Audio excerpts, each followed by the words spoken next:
Hi and welcome back. Today I'm going to be painting a semi-abstract seascape. I want to kind of create a crashing, breaking wave and maybe paint a seagull flying over or a group of seagulls flying over the wave. I've chosen Millford 100% cotton cold press paper. It lifts really nicely when the paint's wet, so and I'm going to try and sort of lift out my sea spray and spindrift. I'm using my flat bamboo hake brush from AliExpress to wet the page all over with some slightly uneven wetting across the bottom. Now this is really rich, lots of paint, Prussian blue and Paynes grey, just swept across the page to try and establish the basic shapes for my crashing wave that's going to be across most of the painting. I'm going to tip and tilt it this way and that, watching the way the paint runs through the wet areas and just exploiting the beauty of wet in wet and the way that watercolour flows with water. Now this is using what's left on my brush and sweeping it across and creating a very, very simple and very plain sky across the background. I'm just going to use my misting spray to add a little bit more interest. Now I'm going to begin to work on lifting the paint out and moving it around, and I'm going to start to try and establish my sea spray. So little darker flecks here and there, pushing the paint out and softening back. It's just a matter of going backwards and forwards across the page, just seeing what it needs. Now working very quickly while it's all still wet, using a clean tissue to dab out. You can see how quickly and easily the paint is lifting out. So I'm beginning to form the shape of that sea spray. It's coming together quite nicely. I'm getting a vertical run of water. So I've turned the board around and I'm just brushing across that just to bring the paint a little bit more horizontally rather than vertically oriented. You can see that's kind of sorted that out a little bit more. So now I think I probably need to work on some darks. So I'm going to dip straight into my rich Paynes grey and go backwards and forwards across the painting, adding darks while the paint is all still wet.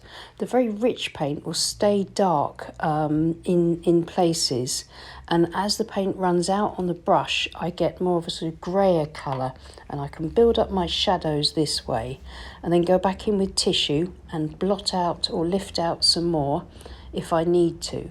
Again, working very, very quickly and lightly because all this lifting must be done to keep it fresh while it's still wet.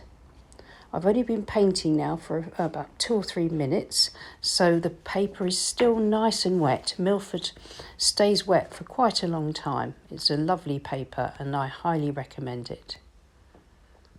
So just a little bit more dabbing out, and just to make sure that my darks aren't too regimental looking. The whole point here is everything has to look completely random, but it still has to sort of tend in the direction that breaking waves do, if you know what I mean.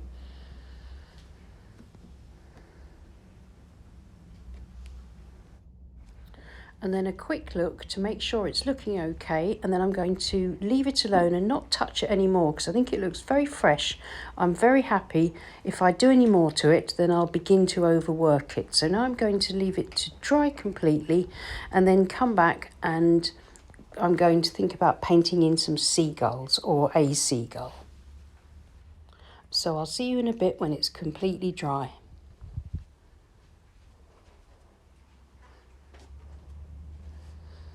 Well, it's nice and dry, and it's dried quite a bit lighter and softer, as you can see, but I've still got beautiful contrasts. The spray has turned out really nicely, and my nice dark shadows below the waves and the wave crests I think are working and looking quite effective.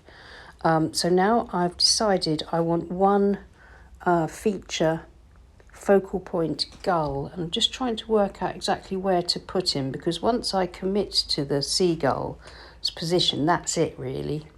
There's no going back, and I want him to show up nicely against the spray. So I found a picture of a seagull that I like on the royalty-free site Pixabay, and using Paynes grey with a little bit of the Prussian blue mixed into it, but not much. I'm just going to try and loosely suggest the seagull by painting in the dark areas of his wings. I'm using a small Chinese calligraphy brush. I think it's made of natural hair, and I found it on eBay. I'm afraid I don't know what brand it is. It's just I was looking for the cheapest small brushes that I could find to try out, and I'm very happy with this. It's got a nice fine point, but any brush with a fine point would work. The nice thing about this is it holds a lot of paint as well as having a lovely point. So now you can see I've got one wing in, and I'm just suggesting the shadow of the belly of the bird. Once that's in, I'll have to think about getting in that second wing. So I'm not actually painting in the bird, I'm painting in the shadows that I can see in the bird, rather than sort of doing an outline and then painting it in. I just want to suggest this bird. I want to try and suggest it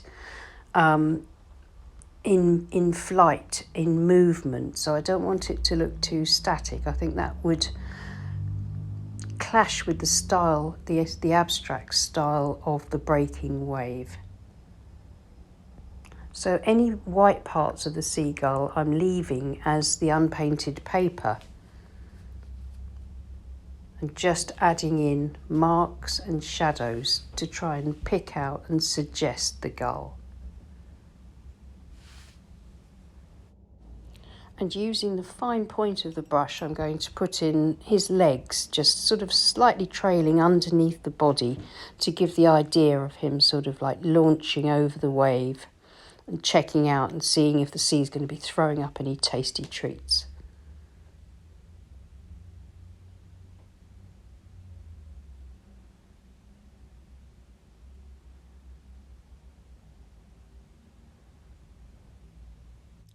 If you follow along with this, you may want to very lightly pencil your gull in first. I'm quite used to painting these freehand like this, but it's often best to, as I say, get the light pencil lines in first and then follow them.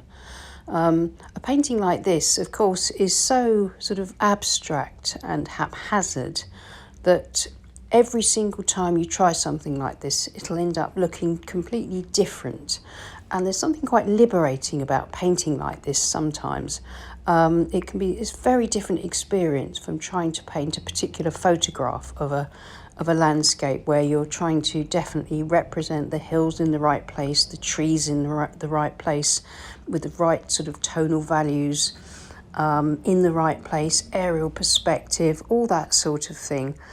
Something like this, you can just kind of let your hair down, so to speak, and just let loose and play with paint and water and see what happens. And then putting in a seagull like this, or a flock of gulls, just brings the abstracted painting together, and it allows the viewer to then read the scene quite clearly. If you don't want to do a sort of detailed focal point gull like this, a sea scene like this would look just as beautiful with a distant sort of flock of seagulls wheeling in, just simply marked in with just simple curved lines to represent birds, that kind of shorthand form that looks a little bit like a tick. Then having some of them coming in across the wave would be just as beautiful. So I'm nearly coming to the end of this. I'm just putting a little bit of shadow underneath his neck, being quite careful here, because something like this, one sort of splodge of the brush and my sort of seagull will start to look wrong. So I think I'm more or less happy with that. So I'm going to remove the tape and see how it looks. As soon as we see a clean white border, it gives us a fresh view of the painting. What might have looked like a bit of a splashy mess suddenly looks more like a seascape and a huge breaking wave once we see that white border, which implies a sort of frame of sorts. Now, I'm quite pleased with the way this turned out. I think it's nice and fresh, and it's just using two colours, Paynes grey and Prussian blue. But the star of the show really is the white of the paper, the fact that I was able to quickly lift out paint to give me that lovely spray look, and then reinforce underneath the spray with the shadows. And then the same with the gull, just literally painting in sort of the darker areas of the gull just to try and get it looking like it's swooping over the spray. Well, I hope that was useful. Thanks so much for watching. Please give us a thumbs up and subscribe to my channel if you haven't already. And if you click on the bell icon, you'll be notified every time I post, which is 2, sometimes 3 times a week. And thank you to my lovely Patreon group who support this channel. And I'll see you again soon, and happy painting. Bye.